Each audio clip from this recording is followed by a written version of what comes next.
Et salut à vous les bâtisseurs et bâtisseuses d'un monde meilleur, engagés dans leur transition intérieure pour contribuer à l'émergence d'un nouveau monde en passant par le changement de soi d'abord. Bienvenue dans cette nouvelle vidéo, ici Gentiane de Transition TV, des programmes pour inspirer, booster, faciliter et accompagner aussi votre transition de vie. Alors aujourd'hui, nous sommes au jour 13 du grand défi, du rêve que je suis en train de concrétiser. Il fait très froid, j'ai la bouche tout engourdie, donc j'ai du mal à articuler, c'est impressionnant le froid tout d'un coup qui s'est installé ici. Je suis dans les Cévennes, dans le sud de la France.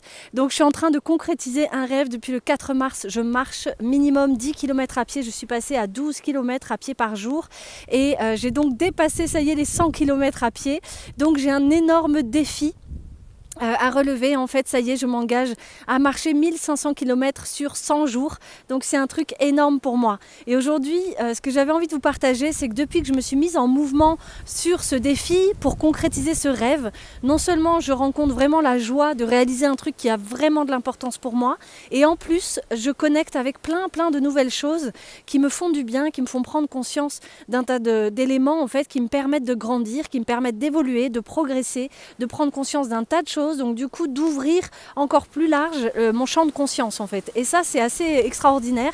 Et j'avais envie de vous apporter donc chaque jour une vidéo avec un élément dans chaque vidéo de ce que je suis en train de découvrir sur cette expérience qui est assez incroyable, profonde, sensible et qui touche des sphères en fait en moi qui sont très précieuses. Donc du coup je sens que ça crée un vrai mouvement à l'intérieur de moi. Et c'est justement ce dont j'avais envie de vous parler aujourd'hui, c'est la notion du mouvement. Se mettre en mouvement, je trouve que ça a un sens exceptionnel, notamment dans la notion de vivre sa transition intérieure pour enclencher la transition d'un monde meilleur vers un monde meilleur. Cette notion de transition, c'est vraiment le changement d'un état à un autre. La transition, c'est de passer d'un état à un autre, passer d'une situation à une autre. Et du coup, il y a vraiment ce côté du mouvement qui est absolument fondateur en fait, c'est le fondement même de la transformation, de la transition, du changement. Ce mouvement, cette mise en mouvement, je réalise qu'elle est nécessaire pour vivre notre transition intérieure et contribuer à un monde meilleur. Elle passe par vivre un changement, enclencher un changement, une dynamique de changement dans notre système de pensée, dans notre système de croyance, dans notre façon de percevoir le monde et de se percevoir soi, et dans le fait de se déplacer dans la sphère physique aussi, de se mettre en mouvement au niveau du corps physique, parce que notre corps physique recèle des choses, des secrets vraiment très puissants, très beaux. Notre corps, lui, ne ment jamais, il sait précisément ce dont on a besoin, il sait précisément quand on est à des endroits justes ou pas pour nous, il a des réponses à nous donner qui sont phénoménales en fait. Donc du coup, le corps est un vrai allié. Et du coup, je me rends compte que dans ce défi où je me mets en mouvement physique tous les jours, en allant marcher en pleine nature, je me rends compte à quel point finalement cette mise en mouvement du corps, elle entraîne une mise en mouvement de l'esprit et de la conscience.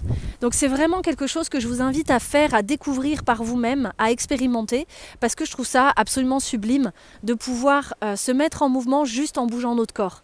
Et du coup, la nuit dernière, j'ai eu une sorte de révélation, une petite expérience très agréable à vivre. Pendant mon sommeil, à un moment donné, je me suis réveillée parce que j'avais une manière différente d'habiter mon corps. Je ressentais mon corps d'une manière totalement différente, avec beaucoup plus de précision, de détails, des sensations très différentes de ce que je ressens d'habitude. Et du coup, j'avais l'impression d'être beaucoup plus consciente de tout mon corps et de ce qu'il y avait à l'intérieur. C'était quelque chose d'assez fort, parce que je réalise que moi, je suis quelqu'un de très mental. Je suis beaucoup dans ma tête, j'ai beaucoup d'idées, de réflexions, de pensées. Et du coup, je me suis rendu compte, en plus moi j'ai vécu des expériences très fortes et très extrêmes au niveau de mon corps physique, la maladie, j'ai subi le viol, des tortures physiques, etc. Donc ce sont des choses dans ma vie qui m'ont demandé énormément de temps pour provoquer la régénération, pour guérir, pour réparer, pour régénérer ce corps, et pour apprendre à l'habiter aussi autrement, parce qu'après un viol notamment ou une maladie, on a une façon différente de considérer notre corps, et j'ai mis beaucoup de temps avant de réapprivoiser le fait d'habiter son corps. Et du coup, cette mise en mouvement du corps physique, je vous assure que ça entraîne automatiquement et de manière fluide, facile, sans le réfléchir. L'effort, il est juste à fournir, il est juste dans le fait de se mettre en mouvement dans le corps. Donc le sport, je mesure l'activité physique, l'importance que ça a dans la notion de changer de vie, dans la notion de vivre une transition à l'intérieur de soi, de changer d'état d'esprit, de changer d'état psychologique, de changer d'état physique et de changer notre monde aussi par la même occasion. Ça passe par le mouvement du corps. Mettons-nous en mouvement ensemble de la manière qui vous plaira le plus. À vous de choisir. En plus, les possibilités de se mettre en mouvement au niveau du corps, en termes de sport et d'activité physique, c'est innombrable. On a un choix, mais juste magique. Notre corps, il peut nous proposer des choses incroyables, même si vous avez des handicaps ou des maladies.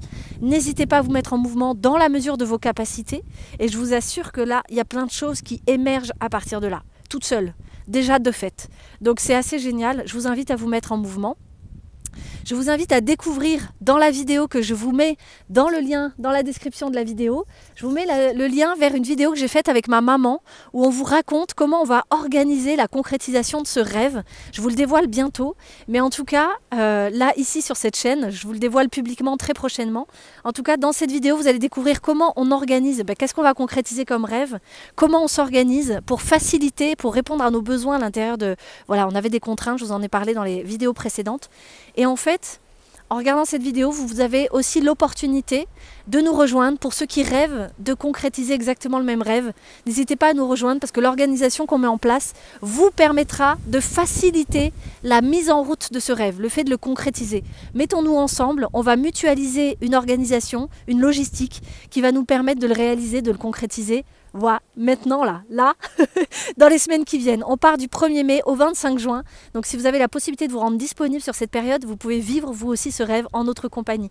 Donc regardez la vidéo, vous avez le lien dans la description de cette vidéo, la vidéo de Monique et moi. C'est ma maman Monique. Et du coup, vous pourrez découvrir notre organisation et vous joindre à nous si vous en avez envie. Voilà, en attendant, je vous dis à demain pour d'autres vidéos, pour vous partager les autres prises de conscience que j'ai sur ce chemin. Et je vous embrasse. Et prenez soin de vous, prenez soin des autres et prenez soin de la terre. Ciao, bye bye.